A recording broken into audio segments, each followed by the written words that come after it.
Hello, my name is Dylan Lam, and I am part of the high-functioning autistic spectrum family. I was born in 1991 in San Diego, California. When I was 2, my family and I moved to Sweden for my dad's research group. It was in Sweden that the doctors learned that I had high-functioning autistic. They did all the tests to, double check. And they gave my parents an ultimatum to either just drop me off at an autistic home and where people would just take care of me, or they could take the financial risk of raising me. Well, I am glad to say this day that they took the risk on me. At the age of 4, we moved to Salt Lake City, Utah because we heard there was a lot of unique studies going there. And, good resources for people like myself. For about 4 to 7, I was nonverbal, which means I couldn't really talk with my mouth, but more about my actions and my constant pointing at my me book. Yes, as a kid, I learned, normally what to do, what not to do. I developed like any other child. I just had a hard time reading, writing, and or spelling. I would like to say that my school experience was a little more different than other people, but not so different. I had good days at school, was able to complete homework and do all that, but then there were a lot of days where I felt more depressed because I couldn't read sentences like, the man went to go get his dog. Sometimes I would have problems with saying some of the words, and that would make me feel sad. But just through practice and just determination, I was able to get through those kind of problems of reading and spelling.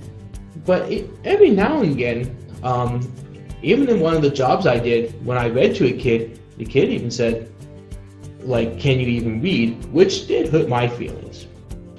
Every time someone told me I couldn't read something, I proved them wrong, and I just keep working at it head on. But I had good times in my school. I made great friends.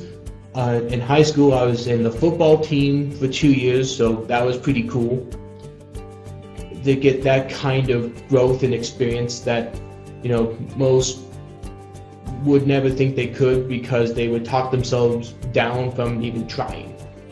And then went up to Salt Lake SLCC, Salt Lake Community College, where I got a 2-year general's degree, or a associate's in generals. I went for that because at that time I didn't know what I wanted to do with my life. Even after getting that degree, I didn't know what I wanted to do. Until 4 weeks later, my mom came up to me and said, "Hey Dylan, University said yes to you." University is a University of Utah small program that is with the end goal of trying to get people on the autism spectrum to learn how to do a computer program called SketchUp, with the hopes of giving people on the spectrum a better chance of a career out there in today's real world society. So far it's doing it with SketchUp. Hopefully in time it will be able to teach other programs. And I think in the future I'm going to be using SketchUp a lot. Not just for designing buildings for construction companies, but hopefully my own YouTube channel or Twitch channel on how to use it. And then who knows, from there it's a long horizon, and I have all the time in the world to choose what to do. If I have anything to say to others, you just gotta stick to it. If you feel down now and you feel at your lowest, the only point you can go from there is up.